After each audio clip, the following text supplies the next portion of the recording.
Hi, everybody. Hello and welcome to this English lesson. We'll be starting in about 35 seconds. Just let me double check to make sure everything is working. Hopefully it is. So about 22 seconds and we will get started on this English lesson about water. Let me double check a few more things and then we will certainly get started. 10 seconds. I'm always excited when the timer gets close to 0. Let me get ready here instead of being too excited. Well, hello everyone. Hello and welcome to this English lesson about water.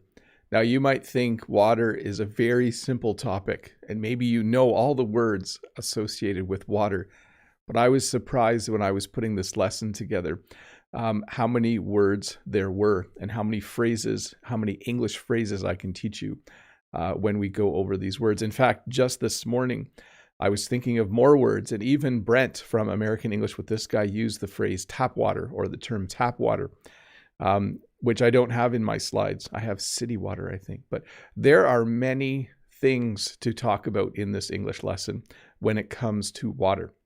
So we will get started as soon as possible. As you know, water is one of the most important things in life. Air, water, food, some of the things that keep us healthy, some of the things that keep us alive on this planet Earth. So let's get started in just a moment. Before we do though, let me just go over a few things. Number one, make sure that you use the chat for English conversations.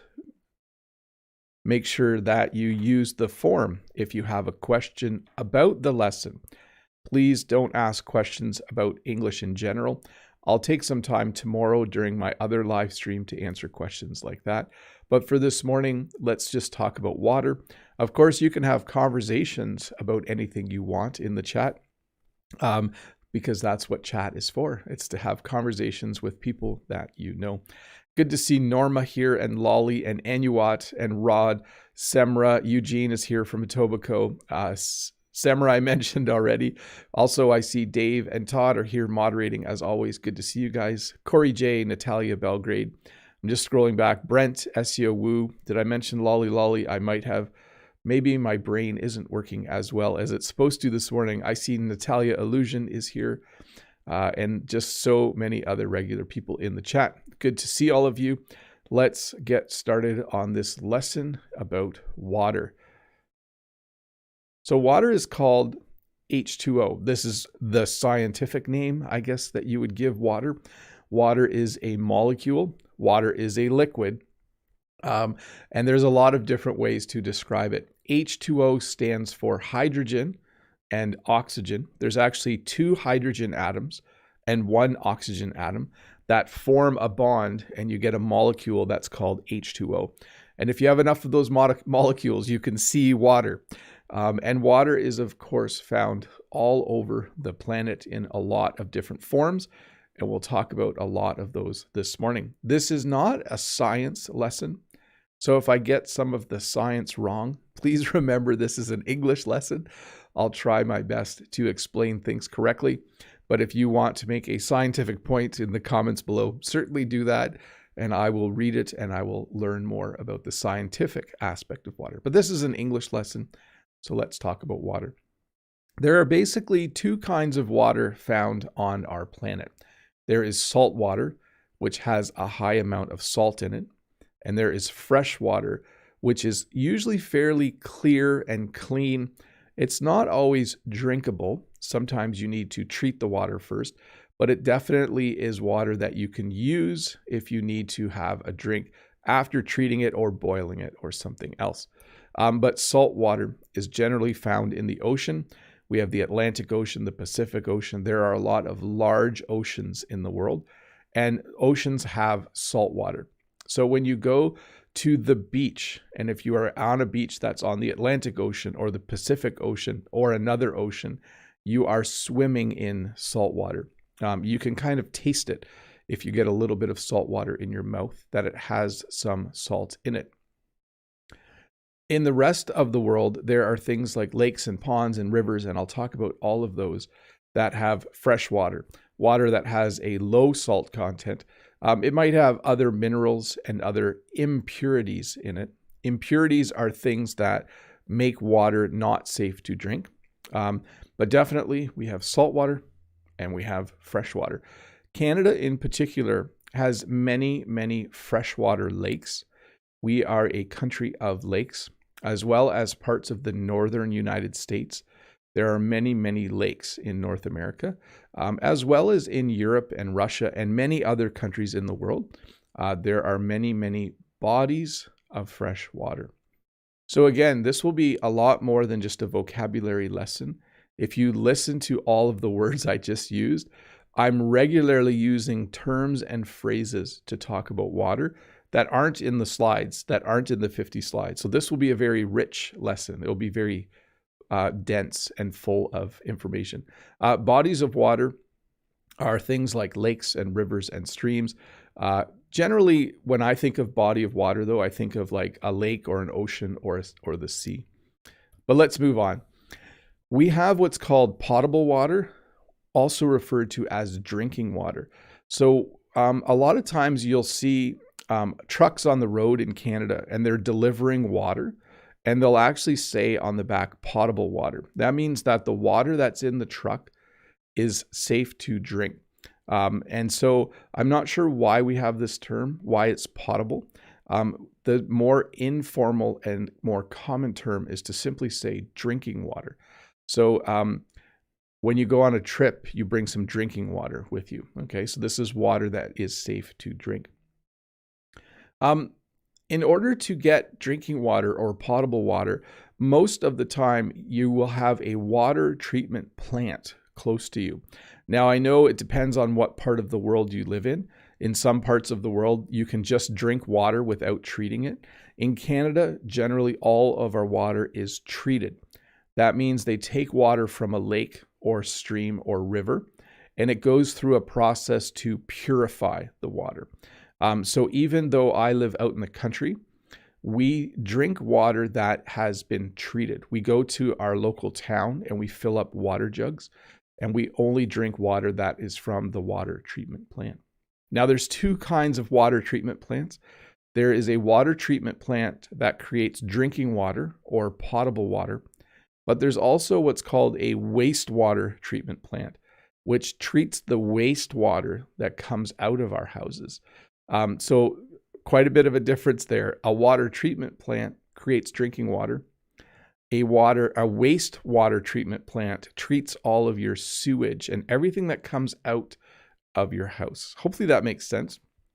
But that is how in Canada we definitely have water. And this is true for a lot of countries in the world, but I am aware that there is a vast difference in the world right now.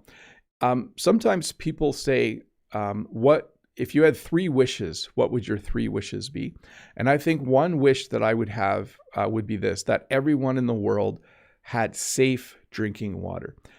If we could have a planet where everyone in the world had safe drinking water, I just think it would make me happy, and I think it would be a better planet. So that is something that I definitely support. Let me see here. So water comes to us in some different forms when we have precipitation. Precipitation is any type of water that falls out of the sky. When I look at the weather report for today says possibility of precipitation, 30%. So it might rain later today. So rain is one form of precipitation.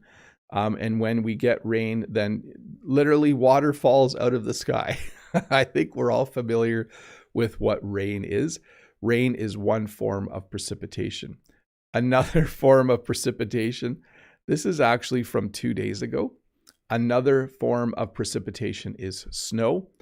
And I'm not going to go over all of the details. I'm not going to go over all the different kinds of precipitation, but we have rain, we have snow, we have hail, we have sleet, we have freezing rain. There are many different types of precipitation, but the main two, at least in Canada, are rain and snow. You can also sometimes get water from a spring. On our farm, there's actually a spot where the ground is always a little bit wet because water naturally comes out of the ground. So we have in some places in Canada natural springs. A spring is just a place where water comes out of the ground, and springs are common around the world. Many countries have natural springs. So, and because we're in North America and we're kind of silly, we often put spring water in bottles and then people buy the spring water. So I know that might sound silly to some of you, but North America and other parts of the world are a little bit crazy sometimes. When the sun shines or when you heat water up, it will turn from a liquid into a vapor and it will evaporate. So evaporation is when water turns into a vapor. It turns into what we call steam, and it goes back into the atmosphere. So precipitation is when water comes down from the sky. Evaporation is when water goes back into a vapor form and goes back up into the sky. So hopefully this is all making some sense to you. I said it wasn't a science lesson, but it's sounding very scientific to me. Let's pop over and do some questions for a moment. Let me get my my questions up on the screen. Let's see here. First question is from Yo-Yo from Taiwan. For those of you who are new here, this is a English lesson. The topic today is water. The way I do my lessons is they're about 1 hour long. I teach a lesson for about 10 minutes. I answer questions for a little bit. I go back and teach more of the lesson. I answer some questions. If you do have a question during this English lesson, please click the link in the chat to ask it. Yo-Yo says, "Hi, Teacher Bob. I have a question about drinking. Could you drink the water directly from the faucet in the park? And I wish you a great weekend." It depends on the park. So when I go to a park, sometimes there's a tap, and that tap is simply for washing. Maybe you go to the beach and you have sand on your feet and you would just wash your feet off. But if there's a tap that has drinkable water in it or has drinking water, it usually has a little sign that says this water is safe to drink, or potable water, or drinking water. So you just have to kind of look to see how things are marked there. But generally, we do have drinking fountains. And when you see a drinking fountain, the water is safe to drink. Let's see here. Alexi says, "Hi, Bob. I guess the snow that covered your farm a few days ago has melted and turned into water." Yes, it did. How did the flowers survive this cold snap? So, Alexi, we're not sure yet. And for those of you that don't know, I live on a flower farm. It's spring here, but we got snow, quite a bit of snow, actually. If you remember, I just showed the picture earlier. Let me pop it back up again. This is what it looked like on our farm 2 days ago. And yes, Alexi, it has melted.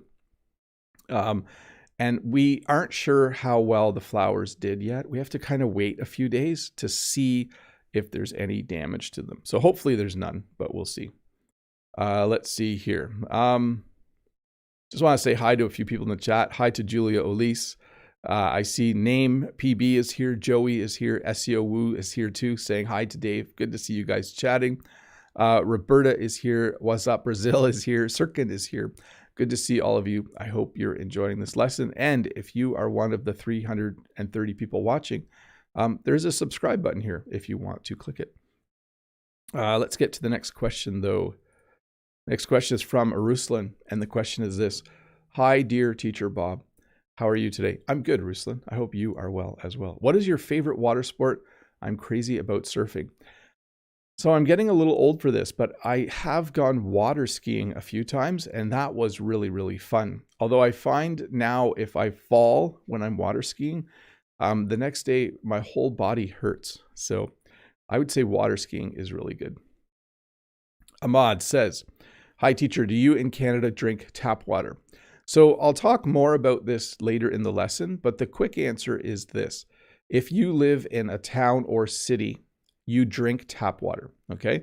So the water that comes out of the tap, you can drink. But for me, because I live out in the country, I don't drink tap water. We do have running water in our house, we have a large cistern where the water is kept, and it's rainwater, but that water isn't really safe to drink. We use it to wash our dishes, and it's used to flush our toilets. But we go to our local town when we need to get drinking water. We actually fill up water jugs.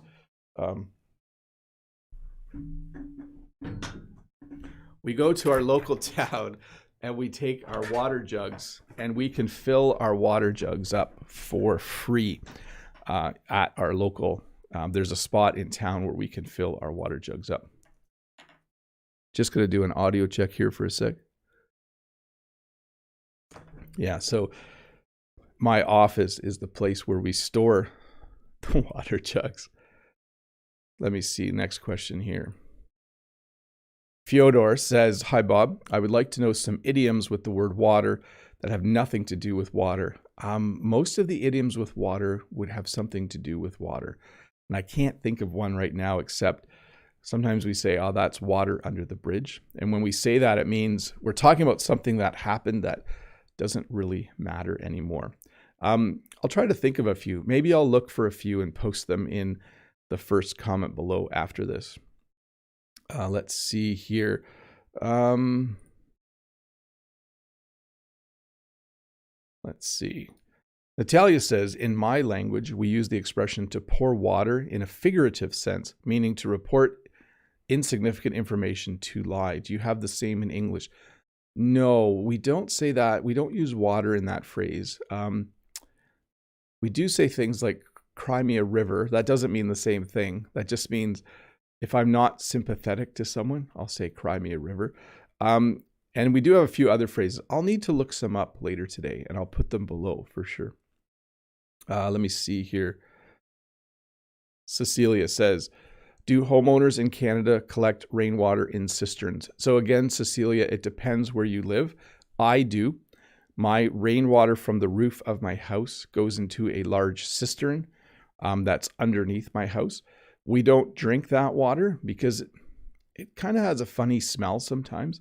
It's not the safest water to drink, but we do use it for everything else in our house. Brent is saying, "If you don't believe something, you can say it doesn't hold water." That's actually a great phrase. I should look up some phrases with water in it. Let's see here.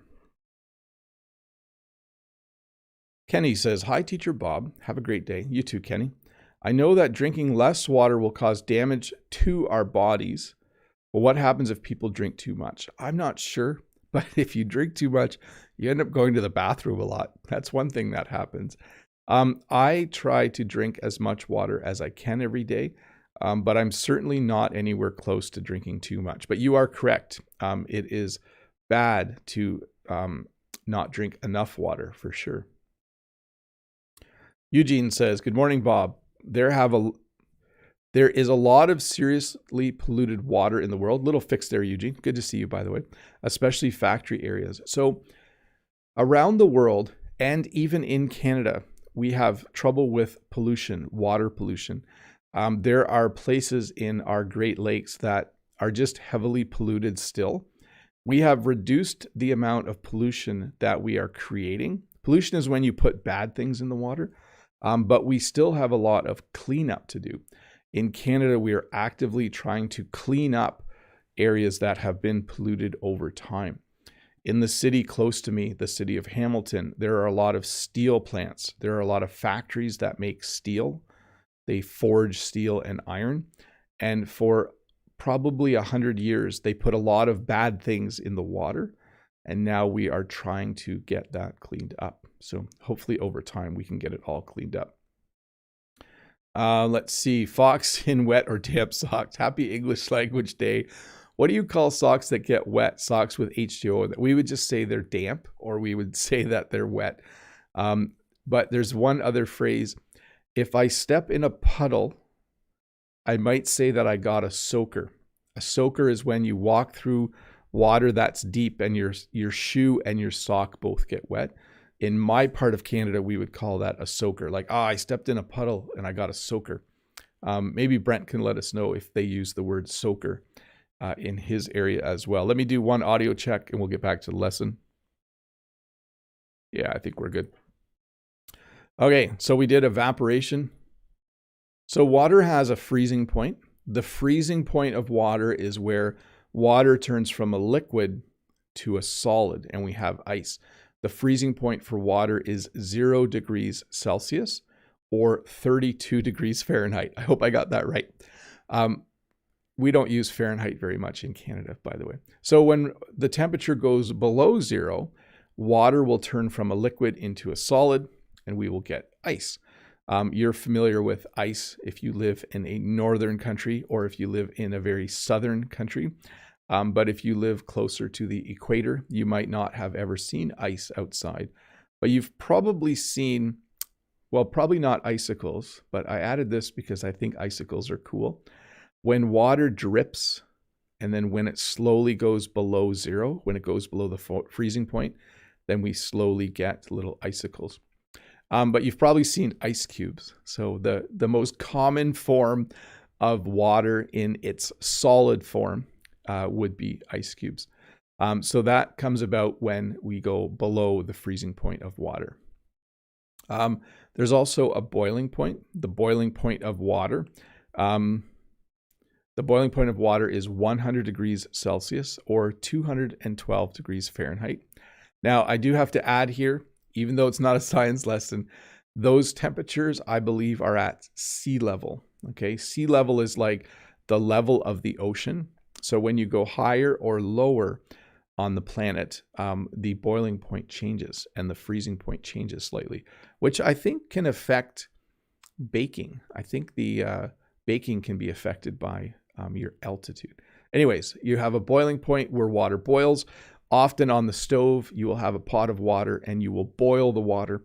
When you want to have a cup of tea, you will boil the water.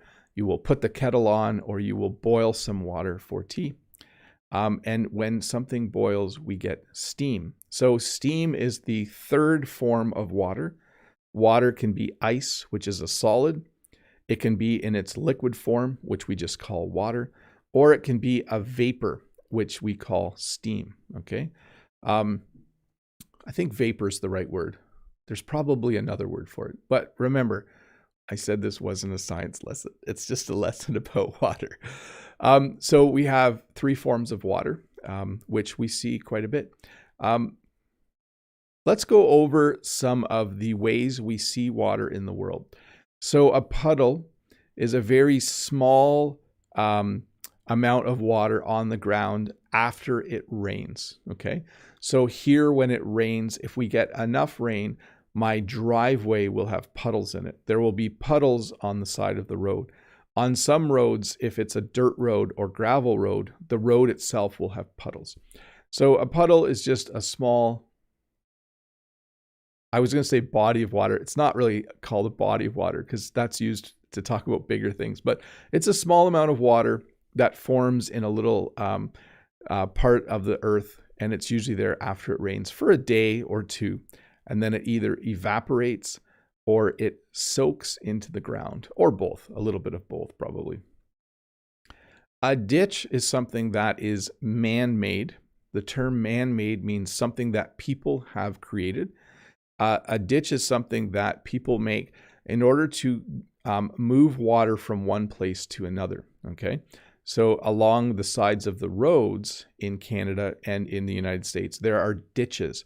So they actually create little waterways that can take the water away from that area. In my field, I have a ditch, so that water will drain out of the field. So a ditch is a man-made, I was going to say a ditch is a man-made ditch. A ditch is something that's made by humans to move water from one place to another. We also have what's called a canal. So a ditch doesn't always have water in it. It usually has water in it after it rains, and then the ditch, you can see water flowing down the ditch.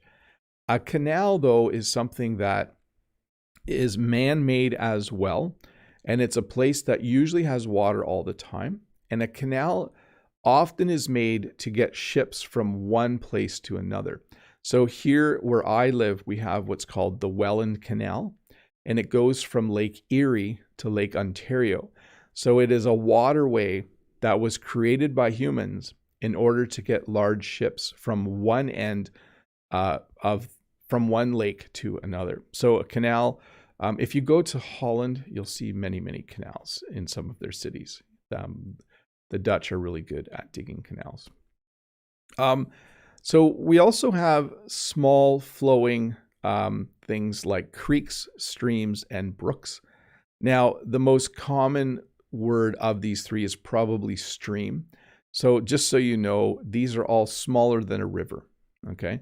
I live on what's called, it's the Welland River, but it's also called Chippewa Creek. So it's big enough to be a river, but it has two names. But generally, if something is smaller, we call it a creek, a stream, or brook. I think a creek is technically smaller than a stream, but these words are kind of used however people felt like using them. So you can't say like every stream is bigger than every creek in the world, because that's simply not true. And probably the most common of these words would be the word stream. Let me see here. And then, as I mentioned, a river is just a really big stream. We have many rivers in Canada as well. And I know in other parts of the world, there are many rivers. But of the types of water that flow, rivers and streams are two of the most common.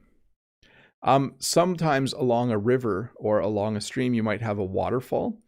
I live close to Niagara Falls, one of the biggest waterfalls in the world, not height-wise, but in terms of its total length. So a waterfall is a place where a river or stream goes over the edge, over a precipice, and then goes to a lower part. Waterfalls are beautiful. They sound beautiful. They look beautiful. They are amazing to look at. And then I mentioned the word flow. So we talked about brooks and rivers and streams and creeks and ditches. These are all, things that have water that's flowing. When water flows, that means it's moving. The river I live on, the water flows past my house, okay? So flow is when you see water move from one place to another. A puddle does not flow, okay? A puddle is just some water on the ground, but a river will flow. I should have added puddle as the first one in this series, but a pond is kind of a large piece of water that doesn't flow, okay? So on our farm, we have a small pond. Some people have a small pond in their backyard. They'll have a goldfish pond or they'll have a fish pond. So a pond can be quite small, and a pond can be fairly large. It's definitely smaller though than a lake. Okay, so I don't know exactly when a pond becomes a lake, but a pond is a small body of water, a non-flowing body of water. It might have a stream that comes in one end, and it might have a little stream that goes out the other, but in general, the water doesn't really move that much. And a pond will usually have fish in it. A lot of people have fish in their pond.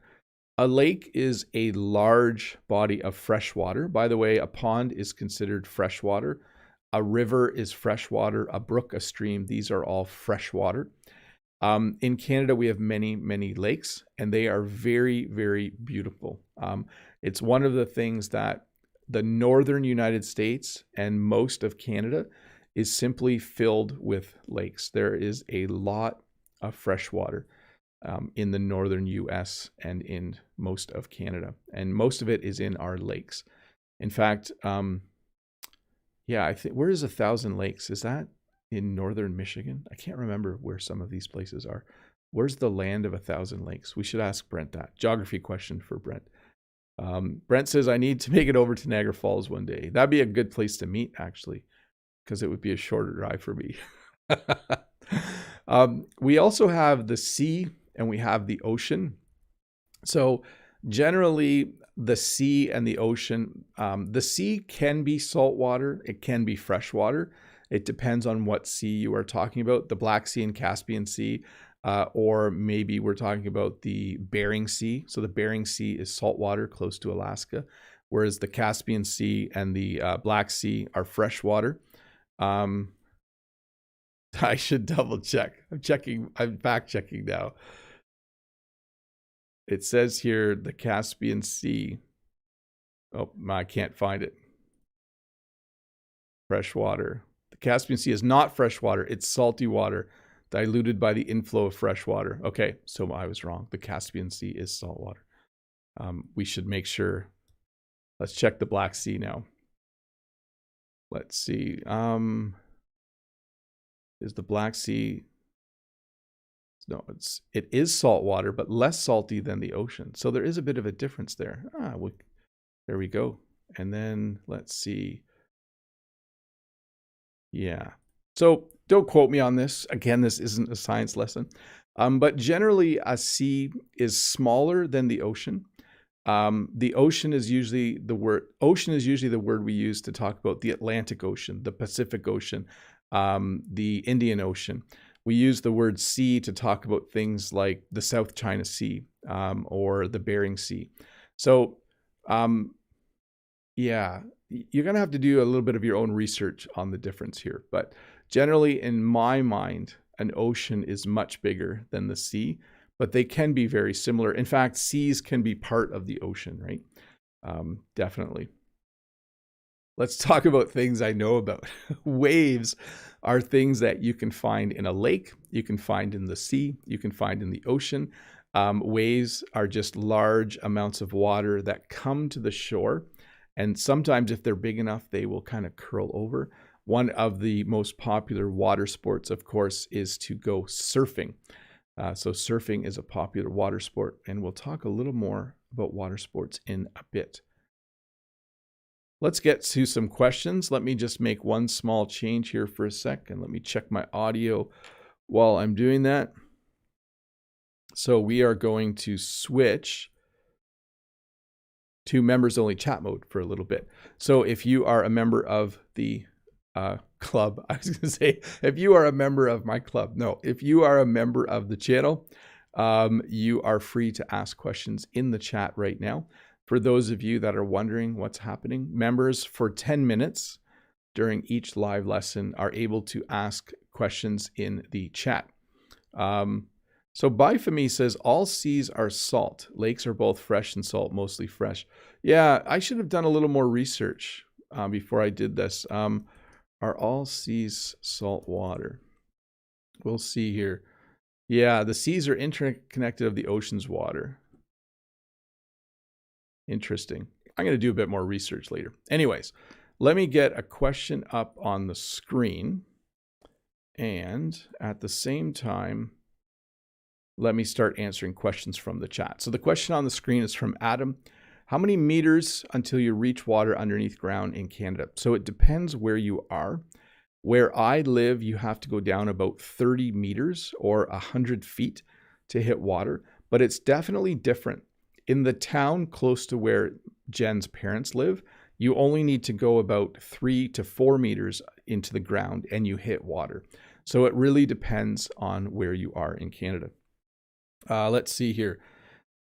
We have 5 oceans and so many seas, says Madi. Semmer says, your voice is good, Bob. Yeah, I'm worried I talk too much, though. I'm going to try and take a couple days off to rest my voice at some point. Samuel Chen says, hi, Teacher Bob. I am a marine engineer. Canada has the Great Lakes, which are so great that some researchers on them can be applied to the sea and ocean. The Great Lakes are gigantic. If you want to go over the words to say something is big, they're humongous, they're gigantic, they're enormous. For me, I just thought that's what lakes looked like. But when you go to the Great Lakes, I think it's like looking at an ocean. That's how big it is. I can't even see across the lake. That's how big it is some days.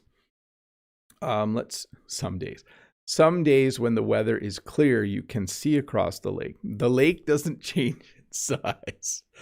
Thanks, Samuel, for that. Ricardo says, hello, Teacher Bob. Do you ever fish in the sea? I have not done very much fishing lately. When I have fished, it has been in the river that's by my house or in Lake Erie. which is one of the Great Lakes that I live close to. Julia says, why is the ocean is friendly? It waves. So there's a little joke from Julia. Why is the ocean so friendly? Because it waves. There we go. Because this is a wave as well, right? Let's see here. Maria C. In love with Mar del Plata. I need to travel more, I think. Let's see. Rod saying hi to Ricardo. American English says, Julia, that's a dad joke. Yeah, it's definitely a dad joke. Eugene says, our province has more than 250,000 lakes and contains about 1/5 of the world's fresh water. Canada is full of lakes. Eugene probably has seen as many lakes as I have. Eugene lives north of me in Etobicoke. One of the beautiful things about Canada is that you can go to a lake very easily, no matter where you live. SEO Wu says, I'm happy to see you again. Thank you. If you're talking about me. Corey J says, I'd like to visit your area, to Cecilia. Ricardo says hi to Rod. Excellent. Samra says, you have to rest sometimes, Bob. Yes. Yes, at some point I will rest. Hi, dear teacher. Have you ever tried Bargomi water? This is from Julia. I have not. I have not tasted every kind of water in the world. Key Park says, how do you water your farm field? Dig a ditch to get water from the river nearby? Thanks. So we have a pond, Key Park. We have a pond that was dug by my parents when they lived here, and we use pond water to water all of our flowers. Rod says, Mr. Bob, we're on our way to winter. It's already getting chilly. Stay safe. Thank you. Yeah, I always think that's cool how the world has both hemispheres. So Rod down in Brazil in the southern hemisphere is heading into winter. Natalia Belgrade says, hello, Bob. Do you have problem with water in the spring? I mean, flooding, because I saw the river near your home. A couple little fixes in the question there, Natalia, as I read it. Yes, the river does flood, but our home is very high on a hill. So we are safe from flooding where we live, but some of our farm fields do get flooded. Semra, you have to rest some days, Bob. Oh, edit. Yeah, little fix there. Alexi, in terms of thermodynamics, cold water, liquid, does not exist because cold water turns into ice. I always remind myself of this before taking a cold shower or swimming in open water. It helps. Water is one of the most interesting substances on Earth. It's one of the few things that when it turns to a solid, it gets bigger. One of the problems we have in Canada, and I'm sure, Alexi, you have this in Russia as well, is that in the winter, water gets into things like on our roads as a liquid, and then it freezes, and it actually can break things, okay? Water, when it freezes in a pipe, can burst the pipe because the water gets bigger as a solid, and it's very, very powerful. But yes, in terms of thermodynamics, cold water does not exist. Yep.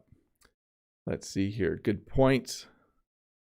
I'm just scrolling down. Bonjour, Bob from Lolly Lolly. Where does the water come from when you water your flowers? Oh, from our pond. I will show all of you the pond someday. It's not a beautiful body of water. It's just a big brown pond. There's no ducks. There's no fish in our pond either. So, Julia, it has unusual taste and it's very popular in Russia. I will have to look for it in the international food section of our store. Brent says, do you have allergies? Does that affect your voice? Pollen is bad where I live. You know what, Brent? I think since January, I've been having a little bit of trouble with my voice, and I think it's from the fact that I had to wear a mask. So I've been wearing a mask teaching since September. And when you wear a mask, you tend to talk loud, a little bit louder than normal so people can hear you. And I'm sure, Brent, as a teacher yourself, you're having the same thing. You just feel like you're talking too loud all the time. But now that I'm teaching from home, it's a little bit easier. I don't have to talk as loud. Corey J, I do recommend to visit the beaches in a region called Les Landes in the southwest of France. It's a stunning place. When I go to France, I will try to do that. Merci, Bob from Lolly. Madi, Bob. Hi, Bob. I have heard there is two seas touch each other. One of them is salty and the other is sweet. Do you know where they are? No, I have not heard of that, but I need to do more research, especially if I do a second lesson about water someday. Let me just get one more question from the forum. Let's see here. Mohammed says, Hi, Bob. Long time no see. These days I'm kind of busy, but I try not to quit learning English. No question today. Just want to say hi. Thanks, Mohammed. Let's see here. Next question is from Yaroslav. Hi, dear Mr. Bob. Hope you are doing well. My question is, what is the biggest river and lake in Canada? Thanks. So I don't know what the biggest river is. Well, the St. Lawrence River. Okay, I do know. The St. Lawrence River is the biggest river. This is the river that drains. It goes from the Great Lakes to the Atlantic Ocean. It's gigantic. It flows. It's north of the United States and south of Canada. The St. Lawrence. Wait. Yes, sorry. I'm getting my geography mixed up. The biggest lake, I think, is Lake Superior. Although each lake is different. I think Lake Superior is the deepest. I'm not sure if Lake Huron. I have to check. But the St. Lawrence River, definitely the biggest river, and I think Lake Superior might be the biggest lake. Let's see here. Let me just go pop over. I'm going to turn off members chat for a second here. I'm going to answer a couple more questions, and then I will get back to the lesson. So first of all, thank you to everyone who is a member. Thank you for supporting me. Thank you for deciding to click that join button at some point. And if you are one of the 379 people watching, click the subscribe button. It's free. You get notified when I make a new English lesson and put it on YouTube. Ario says, how are you, Mr. Bob? So a little fix here. I love to drink warm water at night. How about you? Thank you. I've been drinking a little bit more warm water lately. I feel like it's nicer. It just feels a little bit nicer to drink warm water.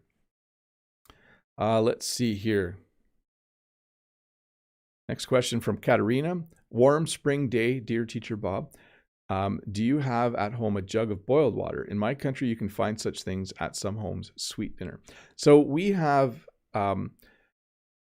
we used to have a kettle, an electric kettle, but now we have what's called a Keurig. And it's a machine that you use to make a cup of coffee. But we actually use it just to put hot water in a mug in order to make tea.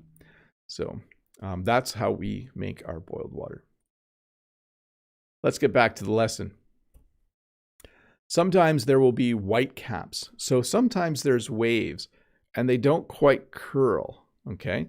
And we would just call them waves. But sometimes when they curl, you can see the water gets kind of foamy at the top and kind of white, and we call those whitecaps.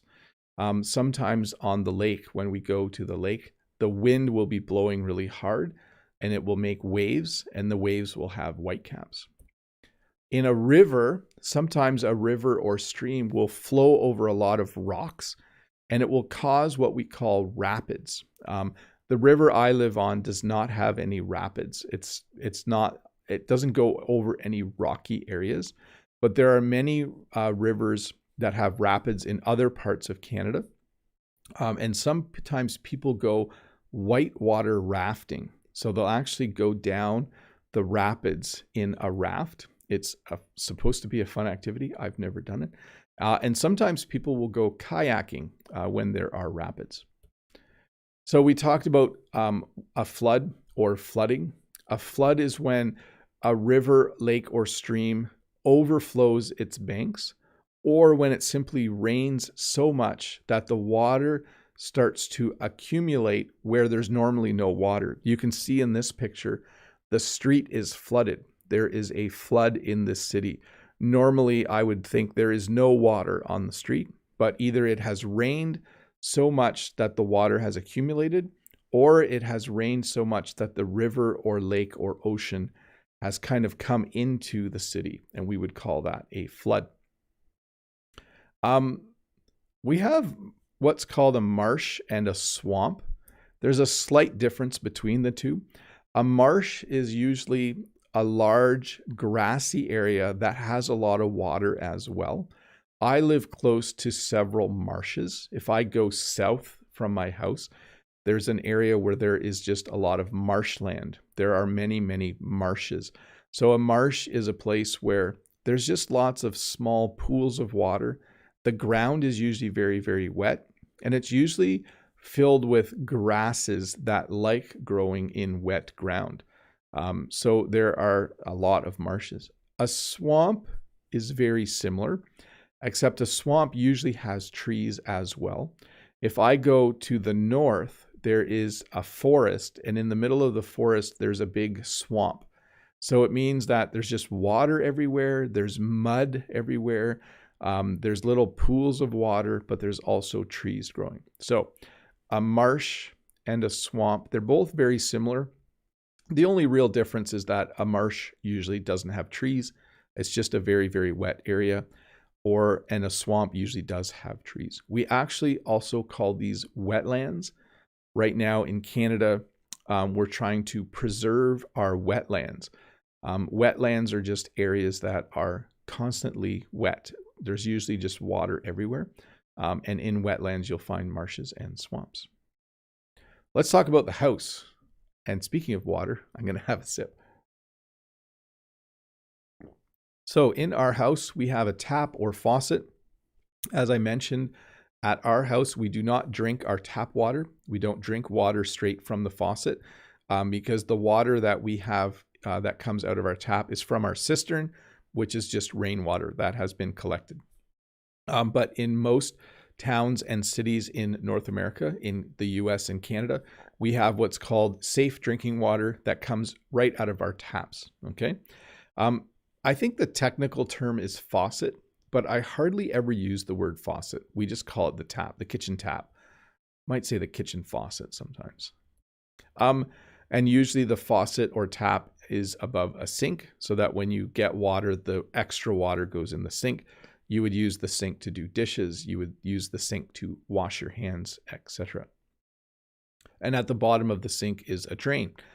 Sometimes you plug the drain so that you can fill the sink. And when you're done, the water will go down the drain. And it usually goes into the city sewer system if you live in the city. For me, it actually goes into a septic tank. So we treat our own wastewater here. We have a septic system, which is very common out in the country. So as I mentioned, I have a cistern. It doesn't look like this, but under my garage, there is an 8,000 gallon cistern. I can hold 32,000 liters of water in my cistern, and all of the rainwater from the house goes in that cistern. So it is a large tank made out of concrete, and a cistern can be any size. A cistern is simply a place to store water, usually rainwater, but we also sometimes buy water. Sometimes it doesn't rain for weeks on end, and we have to buy a load of water. So a truck comes and drops off water and puts it in our cistern. Some people still have a well. There are two kinds of wells, though, in the world. There is this style of well, which is a dug well. That means someone dug a hole deep into the ground, and there's water at the bottom of the well. Some people in Canada, my neighbors, have a well, but they have a drilled well. That means they drilled a small hole into the ground, and then they put a water pump at the bottom of the hole. So wells are very common still in Canada. I don't have a well because the well water in my area has a really funny smell to it. It smells a little bit like rotten eggs. It's kind of a weird smell. So we just get our drinking water from town. And so there's a number of different ways to refer to water if you live in a town or city. Some people call it city water. Some people call it tap water. Some people call it drinking water. But generally, if you live in a town in Canada or in the United States, you will probably have a water tower somewhere. If you are in a larger city, you probably don't have a water tower. There's probably a different way to distribute it. But as you drive across Canada, as you drive across the United States, it's very common to see a water tower. So they put all of the drinking water up into the tower, and then there's a big pipe that comes down that distributes water to all of the people that live there. And I've used the word pipe a few times. A pipe is a solid pipe. Can't use pipe to describe pipe. A pipe is a solid piece of metal. It's usually made out of steel or stainless steel, sometimes copper, and it's used to move water from one location to another. The thing is, a pipe is not, it's solid. It doesn't bend. A hose, on the other hand, is another way to move water. It has, a hole through the middle, but a hose is pliable, or you can bend it. So my house has water pipes.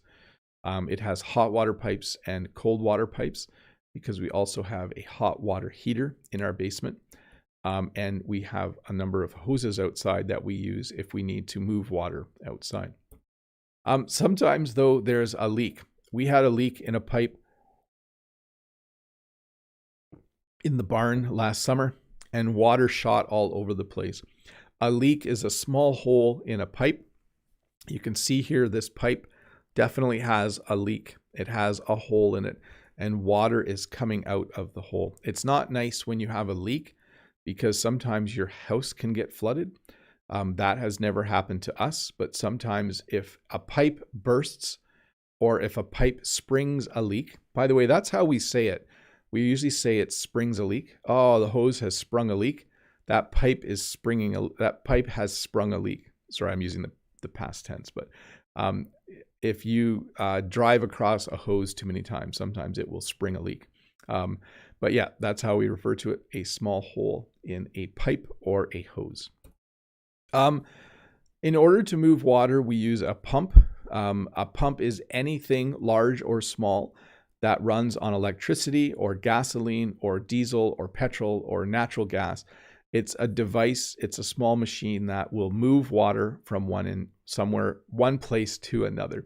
So usually it has a hose or pipe connected to it. As I mentioned, some people in my area have a well, and they put a pump at the bottom of the well, and it will move the water up through a hose or pipe so that people can use it. And then there are water sports. So water sports are any sport that's done on, in, or around water. So surfing, jet skiing, water skiing, all of those things are considered water sports. Because Canada has so many lakes, water sports are very, very popular. Someone asked me earlier what my favorite water sport was, and I said water skiing. I have to say, though, it's been a long time since I've gone water skiing. But water sports, very, very popular. In fact, most people, well, not most people, many people I know own a boat, just a small boat. I live on a river and I don't have a boat. I should really get one someday. When you go in water, or when someone sprays water on you, you get wet. Okay. So this person is wet. I don't know why he's in the river, but he looks happy. So maybe he's just in the river to cool off, but he is definitely wet. His shirt is now wet. A couple last things here. When farmers water their crops, we say that they are irrigating. So later this summer, I'm going to irrigate my field. Well, I'm going to irrigate the flowers. We don't actually irrigate our larger crops. But when you irrigate, it means you put water on plants so they will grow. It's also called irrigation. So the verb is to irrigate. The noun is irrigation. Irrigation. We are going to do some irrigation. Do you have irrigation equipment? Interesting. You can use it a couple ways. And some people have a pool. When I was a kid, we had a pool. We don't have a pool anymore. A pool is a nice little place to jump in and cool off on a hot summer day. For some reason, when I was a kid, my dad really liked having a pool. So he built his own pool, but eventually it didn't hold water. It sprung a leak, and so we got rid of it. And sometimes in different places, people will create what's called a dam. They will build a dam to hold back water. You can see in this picture that the dam is holding the water back on the one side. And usually a dam is created so that you can generate power. A lot of times a dam will have a hydroelectric power plant attached to it. Not all of them do, but definitely a dam is a common sight in the northern part of the province of Quebec, where they generate a lot of power using a dam with a hydroelectric power plant. Hey, that's the end of the slides about water. As I was teaching this lesson, though, I realized there were a number of things I could have talked about that I didn't. I mentioned some of them.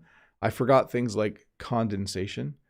Condensation is when water forms on a warm surface when it's put in a cold area. Wait, when a cold thing is put in a warm area. I think I got it wrong. When you take something out of the fridge, and if you have a can of Coke and you take it out of the fridge on a warm, humid day, water will form on the side, and we call that condensation. Let me just check my question list, though, and see where we're at. I'm just going to spend some time answering the questions, and then we will wrap this lesson up. Ellie says, what is the opposite word of sewer system? We would just call it the water system. Like in a city, you have fresh water, or you have drinking water that comes. So we would call it the city water line. Yeah. So you connect your house to the water main. Yeah. I don't know what the official word for that is. Let's see here. I'm going to skip the next question because it's off topic. Murdad says, hi, Bob. Do you Canadians pay for the water you use? If you live in a town or city, you pay for the amount of wastewater that comes out of your house. You don't pay for the amount of water that goes into your house. You pay for the amount of water that comes out, because generally they can get a pretty good sense of how much water you've used. Let me just double check that, because I wonder what happens if you water your lawn. They might have changed it. I haven't lived in town. Let's see here. Yeah. You might have to double check that. But yes, we definitely pay for water if we live in a town or city. And I might have been wrong about what I just said, but I know when I lived in town many, many years ago, we paid, it was just water and sewage. So we paid for both. And it was only $20 a month, but I think it's a lot more expensive now. Let's see here. Naomi says, hi, Teacher Bob. Have you ever drawn water from a well? I've not done that before. Thank you in advance. Yes, a friend of mine, when I was a kid, they still had a well with like a crank and a bucket on a rope. And that's how they got water in one field for their animals. And so I remember going with my friend and getting water from the well. It was cool. Let me see here. Saeed says, hi, teacher. You said you wish all people had good water. Why you did it? You have. I'm not sure about the question, Saeed, but I will restate that it would be cool if everyone in the world had clean drinking water, had access to clean, free drinking water. I know there are parts of the world that don't, and it would just be good if we all did. Let's see here. Semra says, you like to drink water, Bob, and you like to drink water with a jar. I like to drink water with a jar too. See you, Bob. Thanks, Semra. Yeah, this actually says drinking jar on it. It's like a jar that's specifically made for drinking water. And that is how I like to drink water. Artur says, hi, Bob. I recently read that Americans don't like to drink sparkling water. Is it true? I was surprised because in Europe, we drink it a lot. I don't drink a lot of it here in Canada. I know some people who immigrated from different European countries will drink it. I have friends who are Italian. When I go there, they give me a glass of sparkling water or soda water or whatever the term is. I don't drink it. And when I went to university in Michigan, it was not common for people to drink sparkling water. I think it's becoming more common, but I don't usually drink it. Ibrahim, hi, my best teacher. How are you doing? Good. How deep is your river? It's about up to here on me. So it's about 4 feet deep in the middle. It's not very deep. And by the way, that is how we describe it. Like, how deep is your pool? Oh, it's about up to here on me. Oh, it's about up to here on me. So how deep is the river? It's about up to here on me. Let's see here. Marwanto says, hello, Mr. Bob. Good night. How does your government supply clean water to the residents? Thank you. So there are many different ways, but in Canada, because we have so many lakes, there is often a water treatment plant beside a lake. And then that treatment plant will send water to all of the towns that are close by. So our tax dollars help pay for that, but people also pay for the water that they use. Imam, is this British or American pronunciation? This is Canadian pronunciation. but it will sound somewhat American, just maybe a little less, a little more boring. I think the American accent's a little more interesting. The Australian accent's really interesting. Bunyod says, what kind of water do you prefer? I prefer free water. So this is water that we get from our local town. It is free for us to go and fill up our water jugs. This is my water jug. We have 5 of them. So we go once a week and we pick up water for cooking and for drinking. So my favorite kind of water is free water. Yusuf says, hello, Bob. Why don't you use wells to water farms in Canada? So a couple of reasons. One is there's generally a lot of water available above ground. So we have a lot of rivers, a lot of ponds, a lot of lakes. And generally we have access to that. It also rains quite regularly in most of our agricultural areas. So irrigation isn't as common as like in the Midwest United States. They often drill wells and they often irrigate their crops from their wells because they don't get quite as much rain. Next question from Aid. What's the difference between cistern and septic tank? Thanks. A cistern holds water that you're going to use for cooking or drinking. A septic tank holds the wastewater that goes out of your house. So the cistern is the water that you're going to use. The septic tank is the water that you have used. When the water goes down the drain, it goes to the septic tank. When you flush the toilet, it goes to the septic tank. Let's see here. Sylvia says, don't you cook with tap water in your home? How much water do you buy a week? So we don't buy water. We get it for free. We use 5 jugs a week of water for cooking and for drinking because 7 of us live here. So it's we use a lot of water. Patricio says, what's the difference between watering and irrigating? There is no difference except, we water the flowers. If I watered a large portion of the flowers, I would say I'm irrigating. So irrigation is just watering, but on a bigger scale. Let's see here. I think I'm almost through the questions. Let's get to the next one. Helix says, oh, that might be the last one. I think it is the last one. Hi, Bob. I would like to know the meaning of this idiom, water under the bridge. Let me just check. Let's get like the official meaning of this. Meaning of water under the bridge. It's usually like something that happened in the past and you don't need to talk about it anymore. Used to refer to events or situations that are in the past and no longer regarded as important. So if someone said to you, yeah, I can't even think of an example. Sorry, I'm running out of steam. There's another English idiom for you. In English, when you say that you are running out of steam, it means you're running out of energy to do something. So I'm running out of steam. Anyways, folks, that was a lesson about water. Thank you to, I think we hit about 400 people today. Remember, my goal in teaching English isn't to have hundreds of thousands of people watch. My goal is to teach lessons about every single thing that I can think of. So I'm not sure if water was a popular topic, but it certainly was fascinating for me. And I think it was fascinating for most of you. Thank you so much for being here. There will be a live lesson tomorrow at 11 a.m. Eastern Standard Time, where I will take questions about the English language and try to answer them. And I will, of course, have another video ready for you next Tuesday, another little English lesson. If you're new here, don't forget to click that red subscribe button. I want to say thanks to Rod, the Brazilian English teacher, for hanging out in the chat. Brent from American English with This Guy for hanging out in the chat. Todd and Dave, of course, for moderating and keeping things civil.